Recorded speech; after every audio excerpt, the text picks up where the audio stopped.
so much for joining us today. No, I can't hear you. My name is Noel Monrad. I'm one of the co-directors of Social Lab. And welcome to, I think this is the first solo left event in Chicago. We co-sponsor with other organizations. This is our event. Thank you for coming. Halachic Left is it's a grassroots movement of lawfully observant Jews advocating for our communities to oppose Jewish supremacy, support ending the Israeli military control occupation of Gaza, West Bank, and Jerusalem, and work for a just and equitable future for Israelis and Palestinians.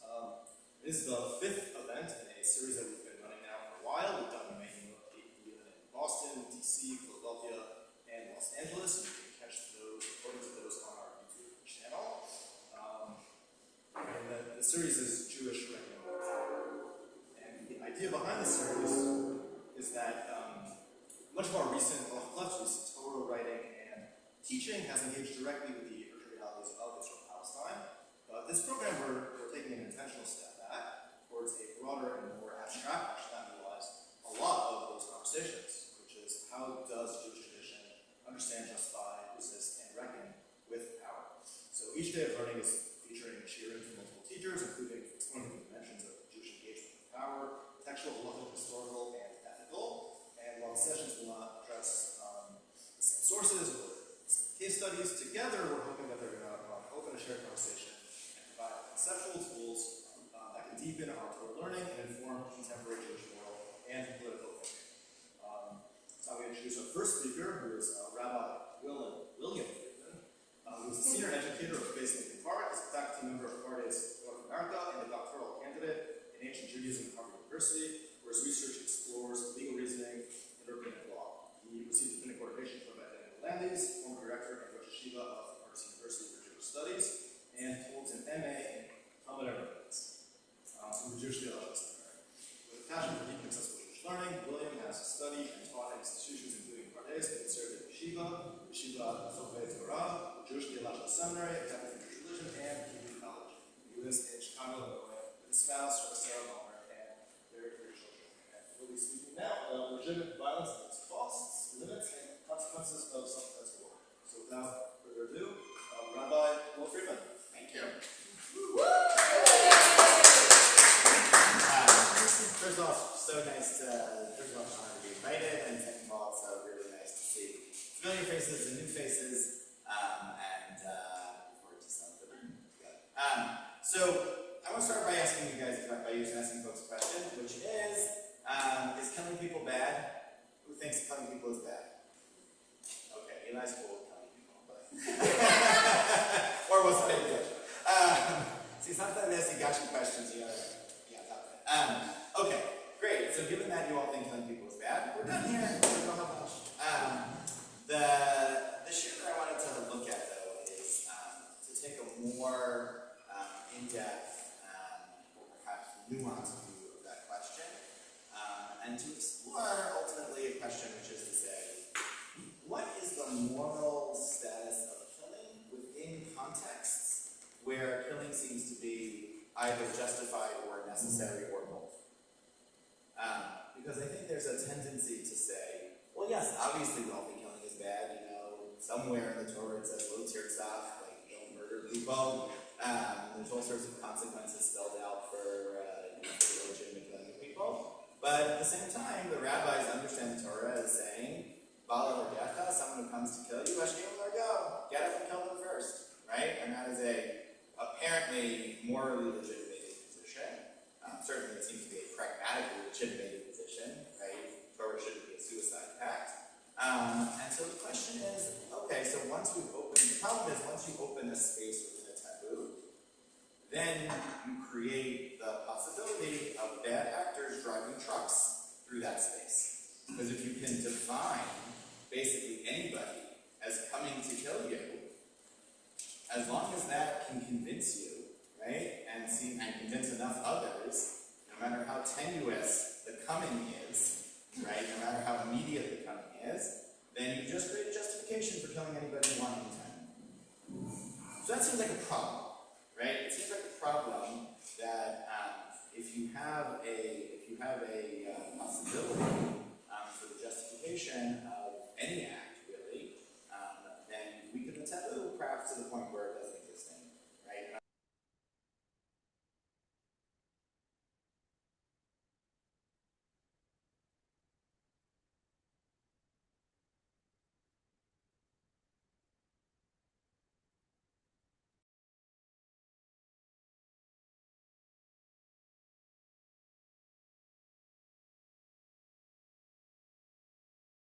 stop that? Right? How do we stop the bad actors from taking the legitimate, pragmatic, necessary sense that, like, yes, there are circumstances where we have to defend ourselves, even using lethal force against people who would take our lives. Is that also bad? Right? Can we somehow continue to register that as a problematic thing that even if necessary will happen, such that we can narrow again the gap that's created by allowing for it in the first place? Okay, that's the broad question I want to look at. And I want to do that by looking at a couple of different sources from different categories, but I think together will help draw us a picture. And the place I want to start actually is with the Torah's sort of like mythic understanding of the origins of human violence, right? Because you can't get, very soon, shortly, not to put anybody on the spot, but the high holidays are coming, and by the end of them, we're going to start the Torah all over again, and we're going to start with Breshit. And Breshit very quickly degenerates from this idyllic picture of the perfectly ordered created world to a messy, flawed human existence where we break the rules, we lie, we point the finger at other people, and ultimately, only 4 chapters in, we start killing each other. And so part of what's interesting just about the order of the first, let's say 9 chapters of Breshit, is the way in which the Torah tells a story about how human violence gets started, how it increases in scope and sort of direness, right? Becomes really bad to the point where God wipes everything out and starts over. And in that starting over, the very first thing that God does is try to deal with the problem of human violence in a way that seems different from what happened before.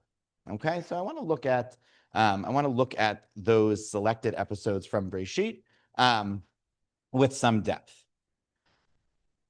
So what I've given you here in source number 1 is a collection of what I think are the relevant verses that starts with the episode of Cain and Hevel, right? The first 2 siblings.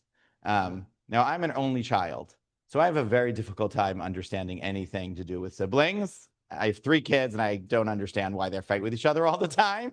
Okay, so, but God apparently, despite also being in some sense an only child, seems to have understood sibling dynamics very well.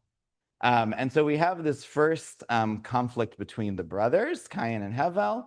God also, by the way, plays a pretty bad role in setting that off in a way that's very terse, but we'll set that background aside for the moment, and we'll just start with the murder. Okay, so Cain gets up, vayakom Cain al Hevel achiv vayargeu. Kills him. Right? Cain gets up and he kills his brother. And then God says, Masita. What? What? Right? And God then explains, I hear the blood. The blood itself is screaming. Right? And here I translated that demei achicha, the plural form there, as copious, because it seems that the Torah is really emphasizing, like, there is blood everywhere. Right? It is all over the place. The Midrash here famously says, yeah, it's because Cain didn't know how to kill people. Nobody ever killed somebody before. So as he starts to stab him, he just keeps going, and there's more and more of this blood, right? That, he didn't have a targeted, shot, right? But just was it's the first time you've killed somebody. You don't know what you're doing. So he's dead. What did you do? Cain obviously deflects. I ellipsed that verse. Cain obviously deflects, right?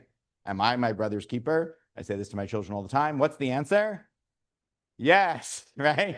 What? I didn't mean to do it. Okay, well, you have a responsibility. And Cain gets cursed, right? Viata achshav, now, Aurora taminadama, you're cursed. Because why? You're cursed from the land. And then we have this sort of very bizarre, almost grotesque image. Asher patztat piha lakachat et demei achicha miyadecha. The earth actually opened its mouth to swallow the blood, right? And I think there's something very visceral about that image of killing is not just an interpersonal conflict between the two of you, right? but actually has much broader effects that in some sense affects even the land itself, right? The land itself is swallowing this blood. And to the extent that we're anthropomorphizing land here, right? If you imagine what it's like for a human to swallow blood, right? And anthropomorphizing the land is like disgusted by it, right? There's an amazing place in the Mishnah where it says that I'm talking about like easy mitzvot and hard mitzvot, and they say an easy mitzvah is not eating blood because everyone's repulsed by it, right? So there's like a sense where like blood is like understood to be inherently repulsive, right? I guess we'll have to put aside like British blood sausages, but I don't understand British cuisine, so whatever, right? But like the land, right? There's something like inherently disgusting to blood, right? Which seems to have been an assumption here, like an anthropological assumption, and that's being attributed to the ground too, right? I think the image is supposed to be grotesque. Like you have forced the land to absorb this blood, which it didn't want to do, right? So it's seen as this, opening grotesque act. And then Cain said, and so God says, right, you're not like the land, you're gonna have to wander, right? Because the land is not going to, it doesn't want you, right? You can't just sit in one place and like do the farming that you were doing before. You have to go wander. It's almost like midah keneged midah, right? Like you impurified the land with the blood, so now you can't stay in one place on the land. You have to keep wandering around. And Cain says, well, that's rough, right? Gadol avoni means so, which you would hope means my sin was so great that there's some sense of acceptance of responsibility. But then what he really seems to be worried about is the fact that if I have to wander and can't have human connection and relationship, and you, God, seem to be also avoiding me, umi panecha esater, right? I'm going to be hidden even from your face, so I'm not even going to get whatever protection you would give to me, right? What's going to happen? I'm going to wander around. Whoever finds me is going to want to kill me. Right? So what happened? Cain introduced murder into the world. Rage, anger, disappointment, violence. And now he imagines everybody else is going to want to extract that same price from him. Right? So there's some sense in which, even in this text, the introduction of violence is assumed to create the first cycle of violence, right? He's now expecting to be, having killed, he is now expecting to be killed, right? That once he has been sunk into the violent act, right, and opened that possibility up in the world, he just assumes everybody's going to want to kill him, right? Now, there's obviously narrative problems, which is there's no one else, right? The only people at this point, according to the narrative, are his parents, right? Because he's killed his only brother. So what, maybe he's worried like they'll have more children and those children are going to want to kill the brother that killed the other brother, something like that, right? Or maybe it's some combination with the description of the creation in the first chapter of Breshit, where it seems like there's a lot of people around. It's not 100% clear how this narrative is supposed to work together, but he assumes that having now victimized somebody with violence, he too will be victimized by violence. Now, if we go by later biblical law, what should happen to Cain? What should God have done? What's the punishment for a murderer in biblical law? Killing, right? That like, if God had wanted to follow God's own rules, as God sets out later in the Torah, God should have killed Cain, right? And in a sense, maybe that would have been a better idea because then they would have started over, right? Adam and Chava would have had more kids, right? Who hadn't killed each other, hopefully, right? And then we might have cut off the cycle of violence earlier. There's a sense in which it seems like God is actually trying to not do that, right? God is actually trying to respond to violence without violence, right? There has to be punishment. There has to be consequence, right? But it seems like God doesn't want that consequence to actually be a violent, murderous consequence in response to an act of violence, right? You can almost read that as chesed, right? That God has allowed God's chesed to overcome God's deen, right? That God wants to express to Cain, like, it doesn't have to be this way. There doesn't have to be a sort of immediate tit for tat, right? Maybe there's room for tshuva. Unfortunately, generationally, it seems not to have worked, right? So what does God do? God, in response to Cain's fear that having unleashed violence will be unleashed against him, God says, "You're right, right? Lachain, yes, and therefore I will provide you with a mark, a sign." We don't know what that mark or sign is. We don't know how other people are supposed to understand it. But the mark or the sign that God gives to Cain is not what, for some reason in Western culture, people think the mark of Cain is a bad thing. The mark of Cain is a good thing. The mark of Cain is anybody who tries to kill you will be avenged sevenfold, right? So there's also an interesting thing here where God is not extracting the later biblical punishment of the death penalty from Cain, right? But is also using the threat of violence to protect Cain. So it's actually a very complex story, right? It's a very complex story where God wants to not extract violence from Cain, but is willing to use the threat of violence to protect Cain, right? So there's a very, very challenging interaction here between chesed and protection on the one hand, and the use of violence on the other hand. Okay, and that's where the story is sitting right now. Cain goes off, does his thing, has babies, right? And then generations later, okay, so Chanoch, Irad, Mechuyael, Metushael, and Lemech. Okay, so we get 5 generations, and we get his great grandson, Lemech. And Lemech turns out to be a really bad guy, right? Because what does Lemech say? Lemech has this sort of bizarre poem that he recites to his wives. You know, it's very unfortunate that the first time a man seems to talk to a woman, right, he's boasting about his brutality, or maybe it's not bizarre. Okay, but what does Lemech say in sort of this biblical poetic form? He says, "Ki ish haragti lefitzi v'yeled l'chaburati." I killed somebody even when they only injured me. Right? You have to add in some like rabbinic logic here, right? That like they only hurt me and then I killed them. Right? Even a yeled, even just a kid, right? And then what happens? He says, he plays on God's intent use of violence to protect Cain. And he says, Ki shivatayim yukam Cain. Cain was going to get, if someone killed Cain, right? It's almost an intentional misinterpretation here. If someone killed Cain, says Lemech, God was going to avenge Cain sevenfold. We don't know exactly what that means, right? Just 7 could just mean like a lot, right? Completely, right? Could read it more literally as like actually like 7 people would have died, like in the attacker's family, like God would have killed all set, like something, whatever it means, right? God was going to protect Cain by avenging him 7 times. V'lemech shivim b'shiva, but me, I protect myself 77 times, right?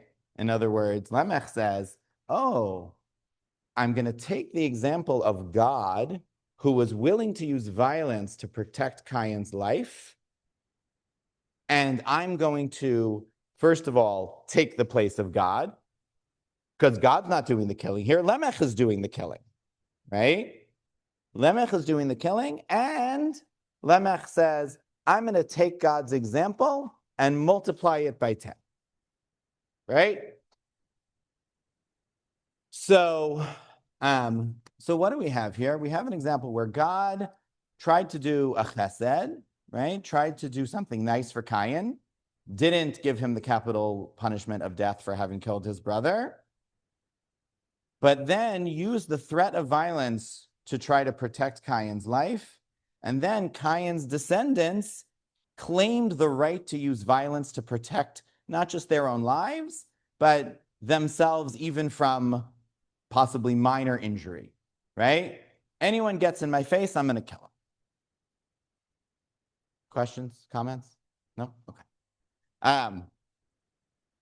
So we see, right, I think what we see coming out of this, right, is the sense in which, right, even the threat of violence, which was intended to be a divine, which was intended on God's part to be nice, generous, a chesed to Kayin, gets perverted by a later generation who says, oh yeah, I guess violence is okay. And if violence is okay, I can use it myself to protect myself from any injury, right? To threaten anybody, to hurt anybody. So once, it seems like what the Torah is trying to communicate is that once violence has been legitimated as a possibility in the world, you can't control it. Even God can't control it, right?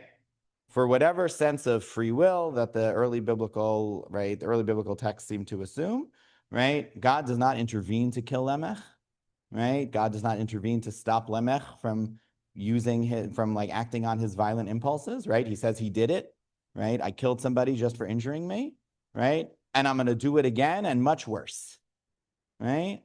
So the violence is out there and it is proliferating and it is going to eventually absorb the entire world. Because just a few chapters later, we get the consequences of this sort of unchecked sense of the use of violence, because God looks around and sees, Rabar ata adam ba'aretz, humans have been really, really bad. B'chol yetzer machshavot libo rak ra kol hayom, they seem to plot evil all the time. And what is that? V'tishachet ha'aretz lifnei Elohim v'timalei ha'aretz chamas. So the world, the earth, is filled with chamas.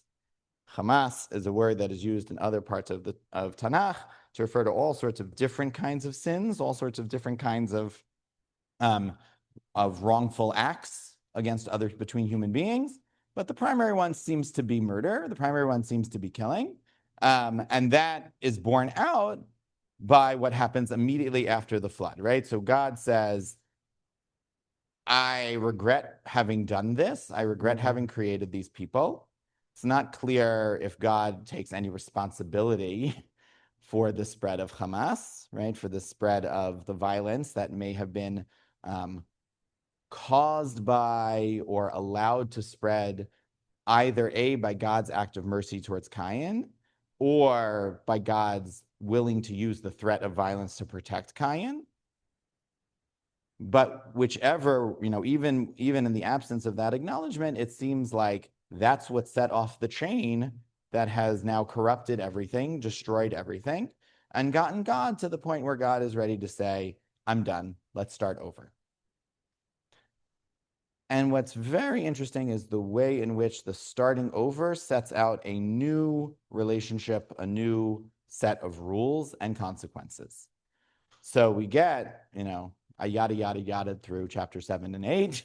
Yeah, flood, destroying all of humanity, whatever happens when you get off the ark stays in the vineyard where you got off the ark. And then God says, okay, great. Vayivarech Elohim et Noach v'et banav vayomer lahem. Right, so God is now ready to start over with Noach and his children. And one of the rules that he gives is this. Va'achet dimchem lenafshotechem edrosh. So I, God, am going to be really serious about making sure that any bloodshed is taken care of, lickety-split. Okay? Achet dimchem edrosh. I am going to be doreshet. I am going to follow it up. I'm not going to let it go unchecked. Miyad kol chaya edrashenu. I'm not even going to accept it from animals. Umiyad hadam, let alone from people. And not just from people. Miyad ish achiv. I'm definitely not going to let brotherly violence go unchecked. God seems to have learned a lesson here, right? I was too nice in the first instance, and that led to the destruction of everything. Edrosh et nefesh hadam. I will make sure to demand, to edrosh, to seek, to make sure to not to let go unanswered the death of a person at the hand of either animals or of people. And then we get the very famous poetic pasuk, Shofech dam ha'adam, ba'adam damo yishafech. Someone who spills the blood of a person. Now, we're not sure whether the bet here is that person's blood will be spilled by a person, right? Legitimating human capital punishment, or whether it just means I'm going to make sure that the killer's blood is spilled, right? Ba'adam, for a person, for the person who was killed, right? And then we got a justification, which everyone loves the justification, but it's actually very hard to figure out how the justification relates to the law, right? The law is someone who kills somebody will have their blood spilled, right?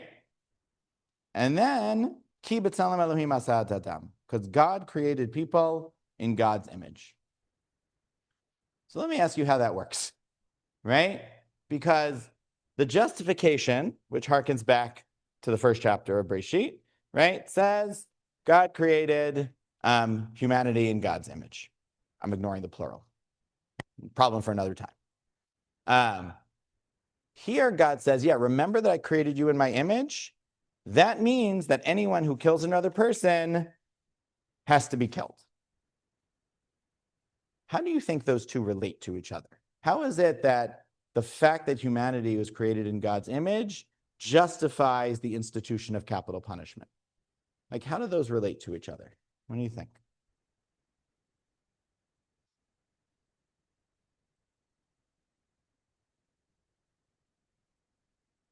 And say your name before you answer. Thanks, Ethan. Yeah, it's like humans are made in God's image. That killing a human is like killing God also. It's like, yeah. And therefore, and so how does that justify that human needs to be killed then? The killer. Why does that justify? Okay, yeah, okay, great. Yeah. Wait, who are you? Thanks, yeah.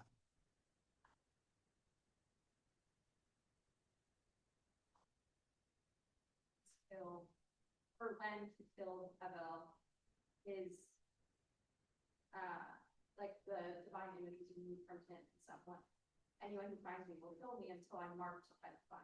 So maybe there's a relation that both the killer and the one who's killed there's like a removal of some sort of divinity. Interesting. The victim, so I'll just let me translate for a second. The victim was in God's image. So was the killer, but as soon as the killer opted to remove God's image from the victim or disregard it, the killer too loses their image of God, something like that. Yeah, that's good. Great. Thank you for reading ahead. Good. Other thoughts? Yeah.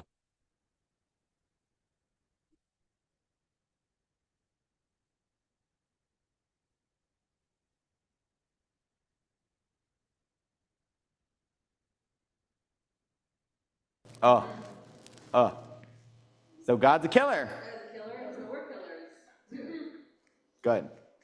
Scary thought, right? Yeah. Okay, good. Yeah. Yeah, Baruch. Thanks, Baruch. I'm not sure I can solve the problem, but it seems to be that the translation of Adam as for makes more sense given the chaya in the previous passage. Okay. Good. So how does that relate? How's that? There is no Tzelem Elohim bechaya.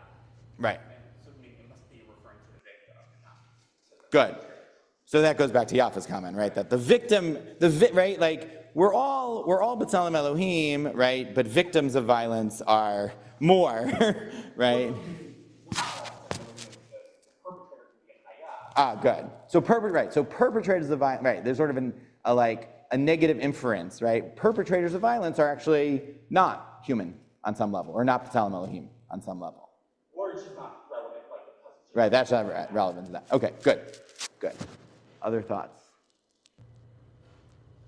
Okay. It's a tricky one, right?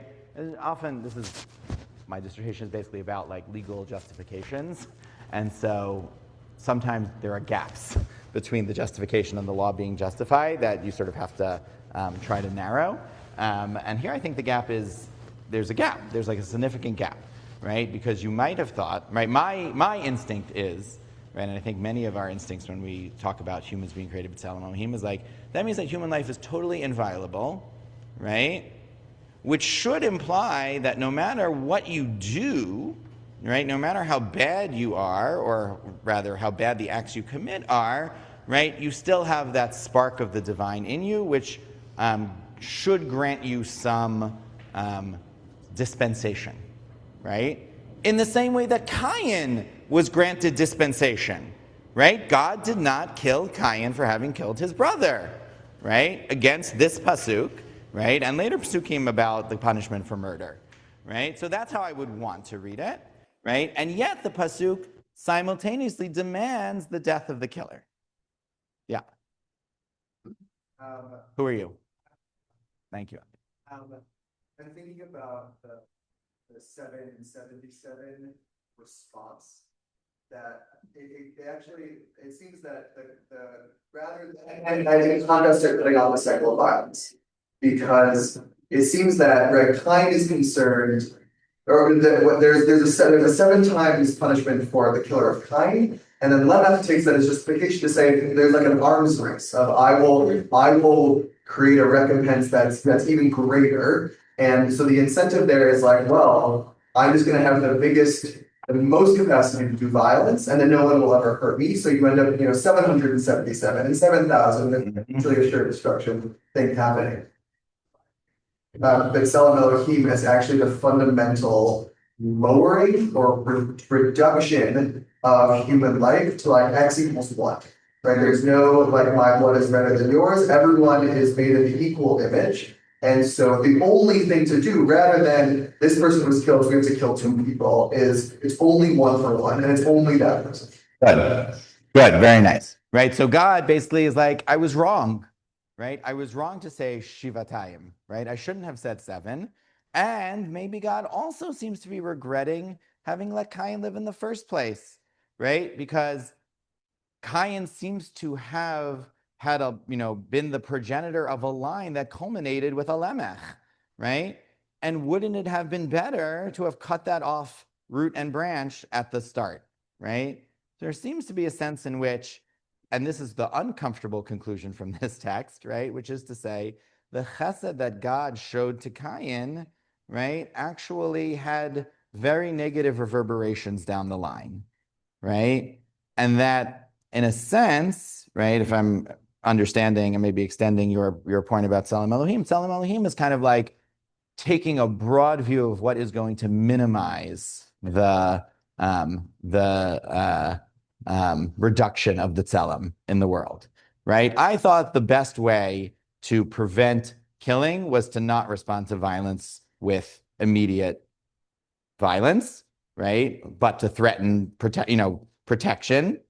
And God's like, no, actually, you know what? Better to get it over with right away, right? And we see this in other, we see this in other laws. We could go through a slightly different share would have been like, now let's look at all the blood avenger stuff, right? Let's go look at all the other places where actually the Torah is aware of what cycles of violence looks like and is actually willing to intervene, right? So, for example, the intentional murderer doesn't get sanctuary at the altar, right? They can't grab onto the altar and claim like the magic shield of divine protection. You take them away from the altar, right? Presumably because the cycle of violence that would be perpetrated if you let that person live, right, that intentional murderer live, is much, much worse than just diminishing this one Tselem Elohim, right? So there's almost a pragmatism, right, or utilitarianism. The flip side of that, right, so that, and that I think is the story, right? That seems to be the story of the early part of Breshit, culminating in the allowance for capital punishment, which is then borne out in the later institutions of the Torah that deal with murder and killing in general. And we see that actually the 2 elements that we talked about, the blood, the land, and the incommensurate nature of killing, are taken up in Bamidbar, where we have a whole chapter that's about cities of refuge and accidental killing. And there's sort of a by the way, right? We're very concerned in that chapter to figure out when is it accidental and when is it intentional, and not to let intentional killers pretend that the killing was accidental. And at the very end of that chapter, the Torah sort of seems to stop and reflect and says, I just want you to know a very important principle, which is You can never accept monetary compensation for killing. The reason for that, I hope, is obvious, which is if you can pay money to get out of capital punishment for killing, what does that actually mean? Rich people can kill people. Imagine a world in which rich people can get away with killing people. Right? So the Torah says absolutely not. You can never, ever accept any compensation, any ransom, any kofar for somebody who has killed somebody intentionally, right? Because that will cause the corruption of the land. Strange word here, tachanifu. That will cause corruption of the land.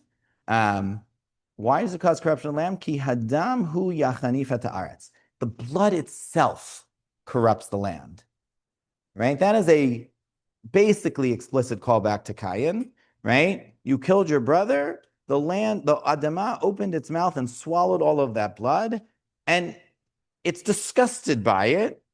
And if you start to allow rich people to kill anybody they want and get out of it by paying, that's what's going to happen now, right? V'la'aretz lo yuchupar ladam asher shupach ba, right? Ki'im badam shofcho. The land can't handle it. The only blood the land is able to accept is the blood of the murderer, right? Because you are going to be killing somebody, but much better to cut off that violence right at the start, right? And prevent it from compounding itself. And then it gives sort of this broad, you must not defile the land. And in context, it means defile the land through allowing murderers to get off scot-free, right? Asher ani shochen betocha, I, God, live here, right?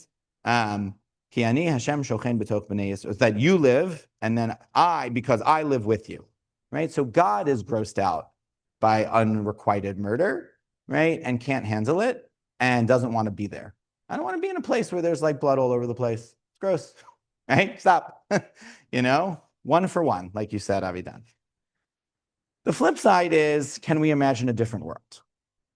And so we find in the VM an imagination of a world where all of it stops. And we find it more than two places, but I picked the two most famous places, right? So place number one is in Micha, which is repeated in the beginning of Yeshayahu, where they say, okay, in the end of times, Acharit Hayamim, what do I imagine, right? Anytime somebody says, this is what the Messianic period is going to look like, I think what they mean is, damn, I wish the world was better, right? This is what I wish the world could look like right now, but I can't imagine how to get there yet, right? So let me at least formulate my dream as a utopian vision and see what we can do to get there. And so at the end of days, what do they imagine? They imagine the end of sort of like political oppression of Bnei Yisrael, right? Because everyone's coming to our temple, right? Which means everyone likes us. And then God is going to deal with all the disputes. Shafat bein amim rabim ve'ochich l'goyim atzumim. Source number 3, page 3, verse 3. Very simple, right? God is sort of wiping away all the disputes between nations. And once God does that, right, ad rachok, all of them, everywhere, right? God is the ultimate UN, right? But effective this time, right? And then as a result of that, once you've wiped away all of that, we turn all of the weapons into gardening tools, right? Agricultural tools. And then that's the end of war. And everyone just gets to hang out and be chill, right? Go to your vineyard or your fig tree and enjoy yourself, right? You don't have to worry about anything at that point, right? So the Messianic vision is a vision of a world without violence, but it doesn't seem achievable yet, right? Doesn't seem achievable yet. And then we get an even more sort of like, sort of one-upping that vision when Yeshayahu says, yeah, you know what the ultimate Messianic vision is? Source number 4, right? God is going to be not just judging between nations, but shafat b'tzedek dalim v'ochiach b'mishur le'an ve'eretz. God is going to make sure poor people get their due. It's an even harder one to imagine, right? And then nature itself will change, right? As opposed to sort of like a not completely unrealistic vision of people stopping to fight with each other, carnivores become vegetarians, right? Gar ze'evim keves v'namerim gedi, right? Carnivorous animals will hang out with herbivorous animals. Sorry, v'namerim gedi yerbats, ve'egel l'chvir umri yachdav, v'nar kato noheg bam, and kids get to play with them and don't have to worry about getting eaten, right? Make my life a lot easier. Just send my kids to the zoo. You want to go into the lion cage? Enjoy, right? Imagine the messianic vision where, we just open up all the cages and we don't have to worry about it. And in fact, I dot at the pasuk where even the poisonous snakes are fine. It's great. Just wait for what the zoo is going to look like when we can let them all out, right? And the REA is eating straw just like the cows. Okay, right. So these kinds of visions, are sort of like in their messianism, in their understanding of reality as fundamentally changed, right? They almost admit to the difficulty, if not impossibility, of changing the world that we live in, right? We have to live in a particular world where there are carnivorous animals, right? And we manage that conflict as opposed to stopping it fundamentally, right? And similarly, I think there's a sense in which, wouldn't it be amazing a world without war and violence between human beings, right? But that has to be deferred. And so if we're just deferring it, then we have to ask the question of okay, so what are the options in the meantime? What are the options for transforming it as we have it, right? And so I want to look at here is a couple of sources on, I'm just checking. All right, great. What I want to look at here are a couple of sources. First, on the situation of individual self-defense, which obviously we have to sort of decide how much they apply more broadly. Okay, but some sources on the question of individual self-defense, and then a couple of sources on kind of broader conflicts, war, and sort of like intertribal conflict. So if we look at source number 5 here on page 4. So this is the origin of that idea that I talked about at the beginning of habalo hargecha hashkem lo hargo. Someone comes to kill you, kill them first. And so the case in Shmot, in Parshat Mishpatim, is you have a thief coming through a tunnel, right? So they're breaking into your home, and the pasuk does something incredible. V'huka v'met. Huka is in the passive, right? The guy comes in and then dies, right? No, you killed him, right? Let's not it's like it's coy, right? The pasuk is like coy in some sense, right? Which is to say, the guy gets killed, right? And gets hit, is struck, right? And dies, right? In that case, ein lo damim. There's no damim. There's no blood, right? Again, hearkening back to the use of blood in the Cain case, right? In the sense of there's no prosecutable offense, right? His blood, right? He is legally speaking bloodless, right? In other words, you killed him and it's legitimate, right? Obviously, there's a lot of complications here. How do you know? Are there limitations on legitimacy? We'll get to that in a second. Okay. This is when he's tunneling in, right? Presumably in a moment of fear, darkness, unawareness, uncertainty. You're scared, and you kill the intruder because you're scared. But im zarcha hashemesh alav, if the sun was shining on him, which the rabbis, I think, correctly understand to be a metaphorical attempt to sort of say, you know what's going on. It's clear to you, right? Barur kashemesh. It's not like a mysterious, moment you're terrified, right? It's like, Joe, why are you in my house? It's like, that the guy is the guy, or you're aware of what the situation is, or whatever it is, right? Then, implicit, you still kill the guy. Damim lo. In that case, you actually do have a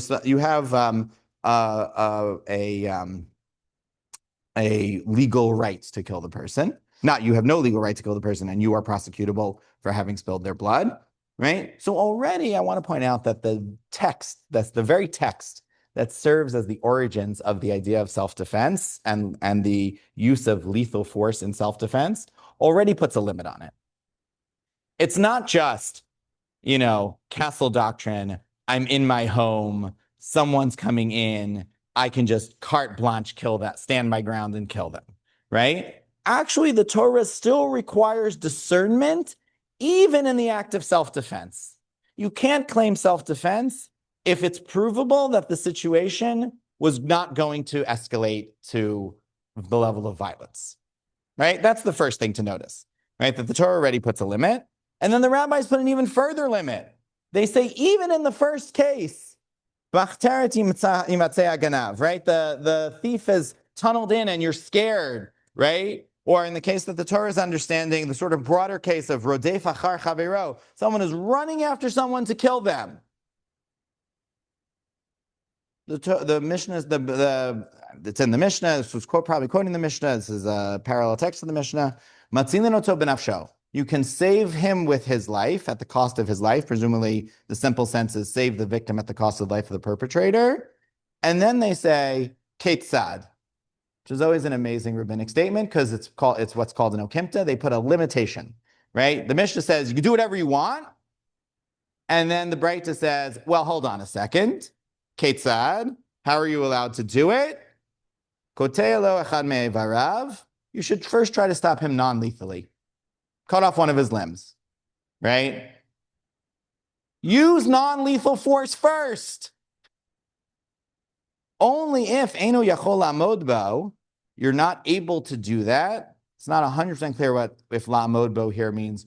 The guy's actually just like so much bigger and stronger than you that you will not be able to defeat him non-lethally. Or if it means something like you can't control yourself or you're unable. It's not 100% clear which of those two, and they're significantly different, right? Makdim v'horgo. The only time you're allowed to use lethal force, right? So we thought, okay, great. The Torah says you can use lethal force legitimately when someone is intruding into your home and you're kind of scared. It's not clear to you what their intentions are. Here it says, it's clear to you what their intentions are. They want to kill somebody.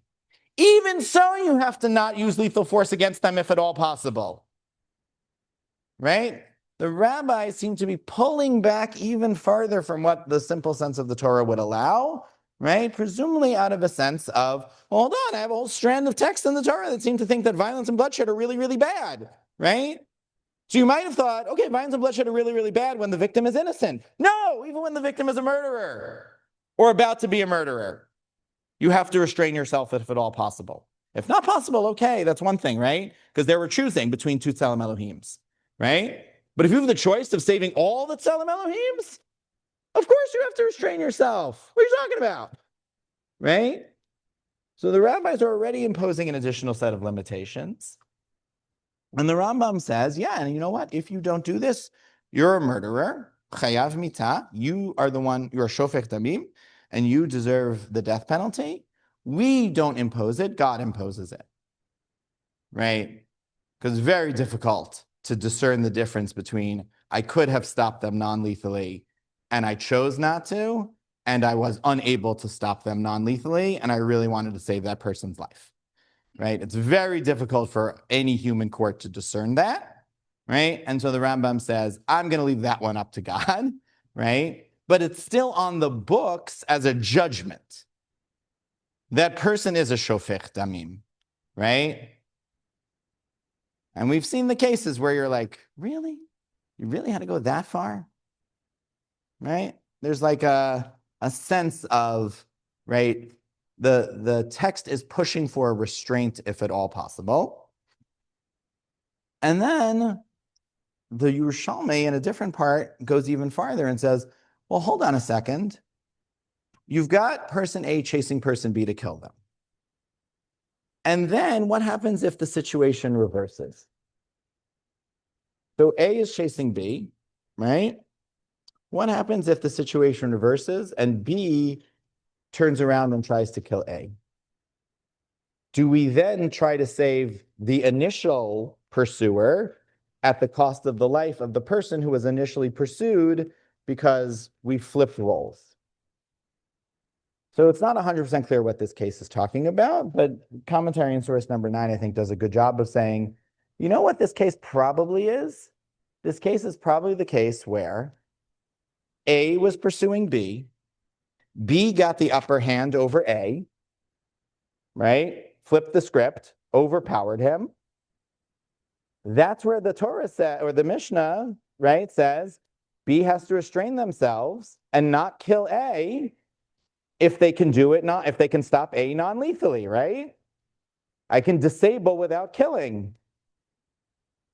And then the question becomes, if I see that B is about to take advantage of their new advantage over A to kill A, even though they have now stopped them non-lethally, do I interfere on A's behalf to kill B, right? What does that mean? That means that the position of advantage of killer and victim are very fluid, right? And that actually there's a possibility here where you have the potential killer and the potential victim flipping roles.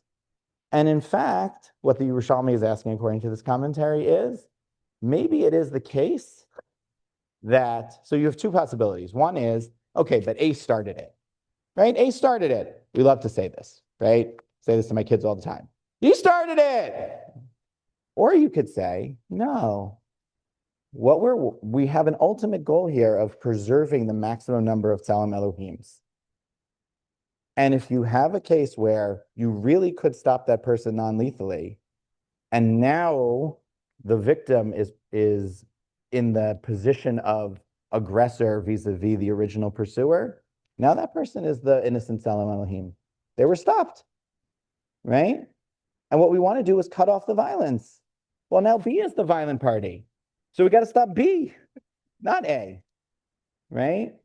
So it's an amazing text that reverses this notion that someone is always in the position of aggressor and someone is always in the position of victim, and says, no, no, no. Not only is it just situational, who started the situation, but actually we can actually narrow our lens and just think about how do we reduce the amount of aggression against the weaker party. In this case, even if the weaker party has a moral stain on them, they started it. Who cares? Maybe we should stop it anyway, even lethally, right? It's an amazing possibility of kind of narrowing the focus and imagining who's strong and who's weak and who's victimized and who's victim, right? Who's victimizing and who's the victim. Okay. So I wanted you to see those rabbinic sources before we look at text number 10. Text number 10 is a rabbinic midrash on the case of the pursuer, and says to the case of the pursuer, okay, case of the pursuer is a case where we don't of the intruder, the guy breaking into the house, coming in the machteret. And text number 10 says this, okay, you find the thief in a tunnel. You don't know what their intentions are. So it's a case of, technically in rabbinic language, safek, doubtful, right? And the Torah allows you, even in the doubtful case, you don't know if this person is coming to kill you or not, it legitimizes stopping them lethally because you don't know, and you're allowed to protect your own life. And so what the Midrash wants to do is to say, great, that can serve as a conceptual basis for saving someone's life in all cases of doubt, right? And the specific application is to Shabbat, right? I think probably most people here are familiar with the idea of pikuach nefesh, right? If someone's life is in danger on Shabbat, you're allowed to break Shabbat minimally, if at all possible, to save their life, okay? And so they want to connect these two cases. But the way they connect them is amazing. Because the Midrash says, yeah, here's how I'm going to do it, right? So they're going to do a kal v'chomer. They're going to say, if something is true in the more severe case, it must be true in the less severe case. And so the more severe case is the case of killing the doubtful intruder, and the less severe case is breaking Shabbat to save somebody's life if their life is in doubt, okay? And they say like this, if in the case of shvichut damim, if in the case of spilling blood, what's the case of spilling blood? The case where I kill the intruder whose intentions are unclear. Hold on a second. The Torah said, Ein lo damim. He doesn't have blood at all. The rabbis say, what are you talking about? Of course he has blood. You spilled it, right? The rabbis are looking at the case not through the legal lens of blood guilt that the Torah has, but through the actual fact that you have just killed a human being. An intruder, someone who might have been trying to kill you, still shvichut damim. It's still killing. It's still blood spilling. And that blood spilling, say the rabbis, that blood spilling impurifies the land and drives away the Shekhinah. Remember in Bamidbar, the killing there is an intentional murderer coming to kill somebody, who kills somebody, and that, the blood spilled by that person, grosses out the land and makes God want to go away. The rabbis say, that's not just about an intentional murderer. Anytime you kill somebody, even if the person you kill was coming to maybe kill you, I don't care. It's blood, and it's now in the ground, and the ground hates it. And to recognize how radical that is, consider source number 11, the rabbinic midrash on the verse in Bamidbar, which talks about the land being defiled by blood, right? And the examples that it gives are two examples of explicit, and it says, by the way, that's what destroys the temple. Temple gets destroyed by wanton murder, right? Unrequited murder. You don't have a justice system anymore. And then it gives two examples. One example is an example where you have two Kohanim who are rushing up the ramp of the temple in order to do the sacrifice first. I want to do it first. I want to do it first. And one guy gets a little bit ahead, and the guy who's behind stabs him. That is brought here in this context as an example of, right? You killed somebody. You thought, this Kohen thought, for the purpose of, I want to serve God through murder. Or rather, I want to serve God, and I've got to murder somebody. All right, whatever, right? It's the cost of doing business. Rabbis don't like that very much at all, right? They say that is the classic case that causes the land to spit you out. And then they give another example of Menashe, King Menashe, who killed so many innocent people that he filled Jerusalem with blood from end to end, right? So in the canonical case where they're talking about murder, killing that causes the land to soak up blood that impurifies it, we have classic cases of murders, right? Killing in order to win the race, a king who kills lots of innocent people. And yet the rabbis take that notion and apply it even to the case of the potentially murderous intruder, whom you are allowed, if necessary, to stop lethally, but whose blood nevertheless impurifies the land and causes it to want to spit you out. That is a radical statement. It's a radical statement about the value of human life, even the value of human life of people who you might want to say, haven't they lost their Tzelem Elohim? And the rabbis say, no, they haven't.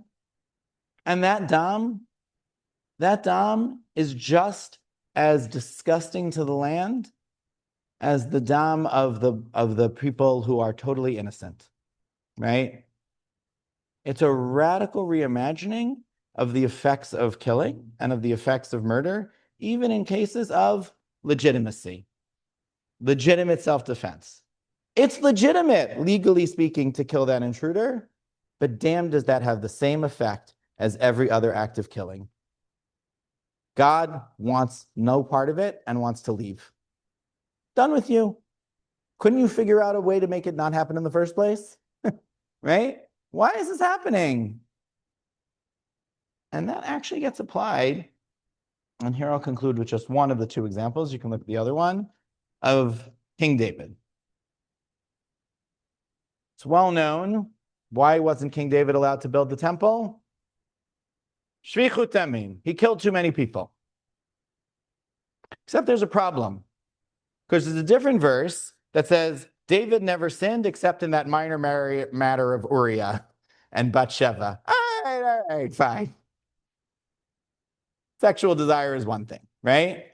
So hold on a second. Why wasn't David allowed to build the temple? If source number 13, the verse in Kings said David never sinned except for that one thing, right? Why does it say in Chronicles that he wasn't allowed to build the temple? Because of all of that blood. Damim Rabim. shafachta. Dam larov shafachta. A lot of blood. Uriah was one guy. Not a lot, right? So what's it talking about? Still shvichut damim, right? It's still shvichut damim, right? But there's a tension. So Radak says something incredible. Verse number 14. He says, yeah, you know what? David was not allowed to build the temple because of all the blood he spilled when? In all of his many wars against the Plishtim. And those were justified wars. The wars against the Plishtim were justified. David was doing it out of right motivation, sometimes on God's command, and it was war. But war is hell, and war is a hell that actually has consequences, even when you think it's a justified war. Because what happened? Among the blood of the Gentiles, right? And the wall, right? You have a second, right? Tarte l'tivuta. He only killed Goyim. Who cares? Right? Put yourself in the mindset of medieval Jewry, which is under constant attack and threat, right? They don't, for legitimate and understandable reasons, their lives are not being treated well by the nations around them. They have a similar attitude. So they say, I don't understand. Why should David have been prevented from building the temple? Why? Because among the blood of the Gentiles which he spilled, who were not combatants, among whom there were possibly good and righteous people. War may be justified. Killing people in war may be justified. But war actually has all sorts of consequences beyond your, threshold of innocence who are allowed to be killed in war. And you can't just ignore it. And God refuses to ignore it, right? So God didn't punish David, legally speaking, right? Because that was, in some sense, the cost of war. But since he was involved in copious bloodshed, God prevented him from building the temple, whose purpose is peace and forgiveness of sin and crowning of prayer. Just like, and here's a reference to a different halacha, that no iron utensils could be used in the building of the temple, because iron is also used to build weaponry, and you can't mix weapons and the temple, right? Religiosity and warfare and bloodshed need to be kept completely separate in this model. And so David was prevented from building the temple, not necessarily because he actively chose to do murders, right? Although he did in the case of Uriah, right? But because his actions led to the spilling of blood, which has that effect of disgust and just, it's incompatible. If you imagine that messianic vision of peace, of the peaceful world, of the temple being the center of that peaceful world, right? Remember, all those messianic visions where all the nations are coming to the temple, right, in order to be judged, and as a result of that, there will be peace, right? That's the imagination here. How could that place, which is going to result in ultimate messianic peace, be mixed in and tainted by somebody who engaged even in legitimate warfare? Because there were necessarily innocent people being killed, right? So it's not so radical as to say the bad guys, their blood also mattered. That was the argument I made the rabbis were making from the case of the intruder, right? But any sort of act of violence is going to have those reverberations, even the legitimate kind. And those consequences, according to these rabbinic texts, I think need to be taken quite seriously. And I think that ultimately the texts are a reminder, right, that we have a Torah that is filled with violence and bloodshed. We're going to hear about that a little bit later, right? But you have a choice of how you choose to react to those. And there are texts that are going to valorize them, and there are texts that are trying to neutralize them. Which texts you build your society around is the choice that we have. Which ones we teach, which ones we spread, which ones we own, and which ones we say, okay, I can understand why somebody in times of fear, in times of threat, would say, okay, I want to reach for the texts that are, less critical of bloodshed. But we have simultaneously the same choice to say, this too is Torah, and it deserves to be learned and spread. And I think that's our choice, to take the parts of Torah that don't ignore the evils in the world, but do respond to them in a way that we think will result in a better approach to some of those messianic visions. Thank you.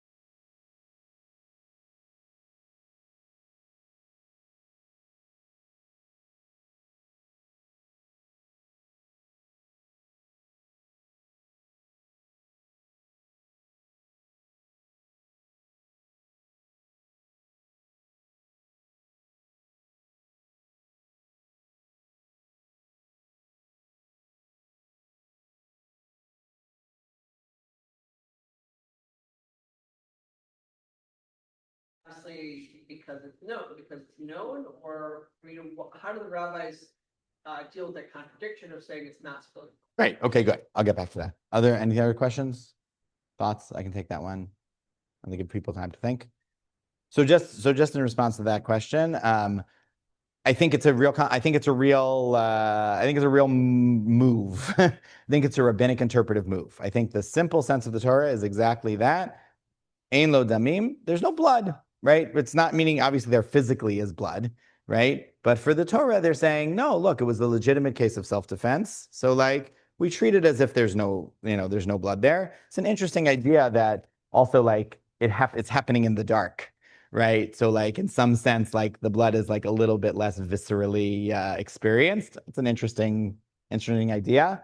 But I think the rabbis, I think they are pushing back on that notion, right? When they say that is a case of bloodshed that has real ramifications, they are saying, yes, of course I agree with the Torah that there's no legal ramifications for the homeowner, but there are still ramifications, right? The blood physically is there and soaking into the ground. And how can I ignore all of the sources in the Torah that say when blood soaks into the ground, God's disgusted and wants to leave, right? So I think you're right that they're playing with it, right? They're not contradicting it, but they're playing and they're saying like, sure, there's no blood guilt, but there's blood.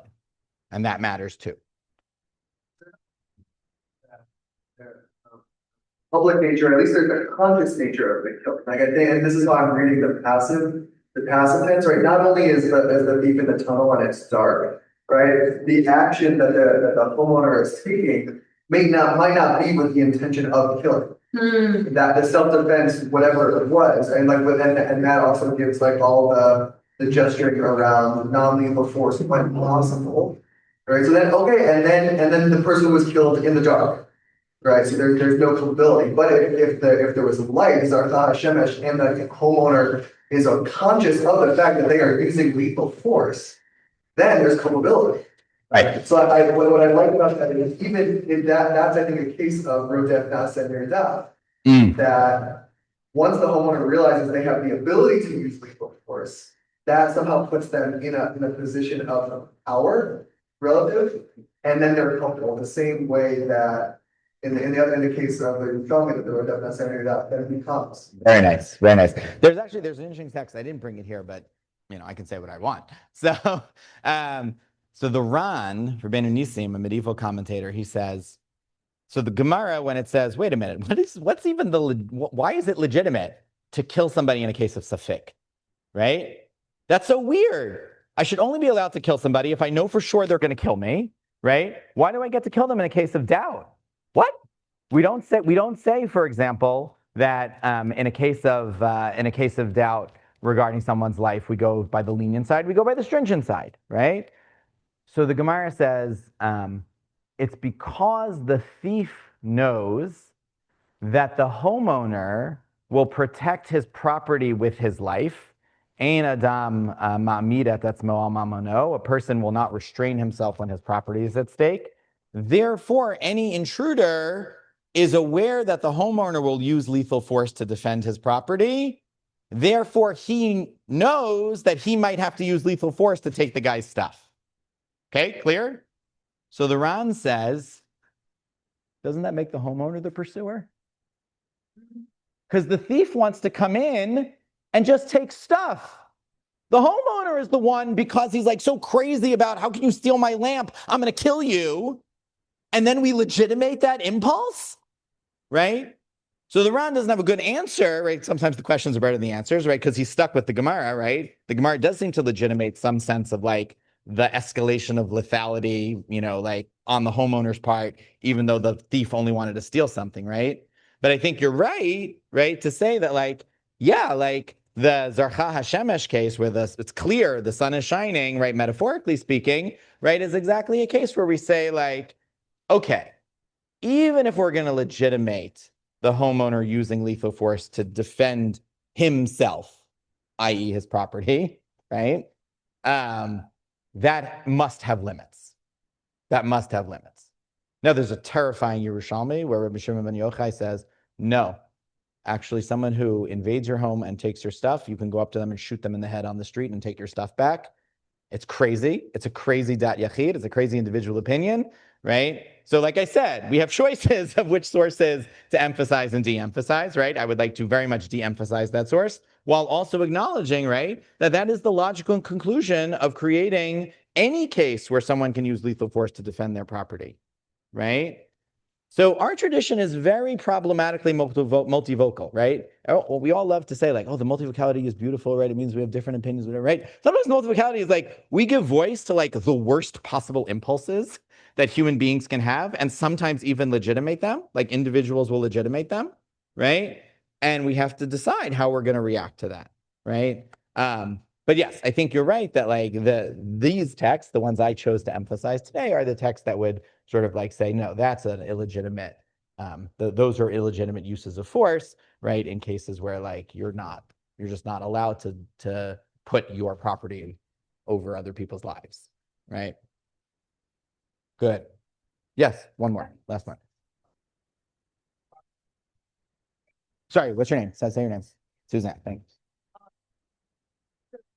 So with that disclaimer that this is probably far beyond where you think to go, what do, we who are choosing certain texts to use, those protects, and certain ones not to use, how do we relate to people who use the more extreme ones?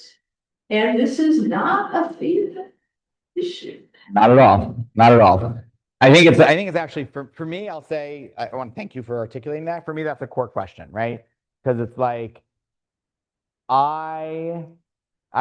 we can spend all day, learning and flogging the parts of the Torah that are, in our views, like result in the better ethical outcomes, right? And the more, and the kinder, more beautiful conclusions, right?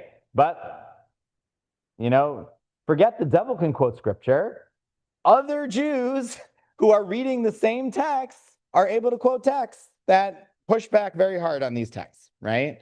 I think there's a point at which, so I think, Avidan, you mentioned at the beginning, the idea that one person's blood is not redder than another, right? I think you raised it. So that comes up in a sugya related to these sugyot about someone comes to you and says, if you don't kill innocent person B, I'm going to kill you. So you are not allowed to kill innocent person B to save your life because you are, I could say the Aramaic, but also your blood isn't redder than anybody else's. You know where the Gemara learns that out from? Svara. Logical thought. It doesn't have a pasuk, right? It could have had a pasuk. Rabbis are very clever, right? The Gemara chooses at that moment to say, unless you have it already in your kishkes that every human life is the same, I got nothing for you. I got nothing for you, right? Unless you concede to me, right? One of my teachers makes this point very clear, Rabbi Ari Clapper in Boston. He has a number of places where he says, like, sometimes you have to intuit certain ethical principles or the Torah will make no sense. And the Torah that you create on the basis of those erroneous principles will be completely corrupt, even if it's like makes logical sense, right? And so I think the Gemara, when it does that, even though it could have quoted an authoritative source, is actually making a much broader point, which is to say, like, unless you're a good person, none of this matters, right? There's another place in the Gemara where it says, like, Torah is some mevet or some chayim, and it's all based on, like, whether you're good at it or not, right? What does it mean to be good at it, right? A death potion or a life potion, right? And it's the same Torah, and it's the same text, and it's the same interpretive maneuvers, right? Our version should be the devil can make kal v'chomers, right? Right? The point is, right, unless we are already oriented in that direction, we are going to have a heck of a time convincing someone who's not already oriented in that direction. And what we do then is very challenging, right? Because sometimes it comes down to power. Can our side get more power, right? Sometimes it comes down to actually, if we can genuinely engage in a beit midrash, I can show you. The Svara says I'm not allowed to think my blood is redder. Like, what's your counterclaim to that Gemara if you really take it serious, right? So, but that is going to work on the level of rhetoric, sometimes on the level of power, right? But yeah, I think at some point we have to admit that, like, some people are just, they're in the Sam Mavet camp. They're right. And like, if you don't think, if you can't agree with that Gemara Svara, then yeah, this whole thing is just going to fall apart into like a murderous collection of sources. And I don't know anything to do with that, right? So I think it's a big, big challenge. And I think we got to fill up these seats, right? Part of that challenge, I think, is filling up these seats with the people who want to read, I think, the Torah that conforms to those principles. Thank you.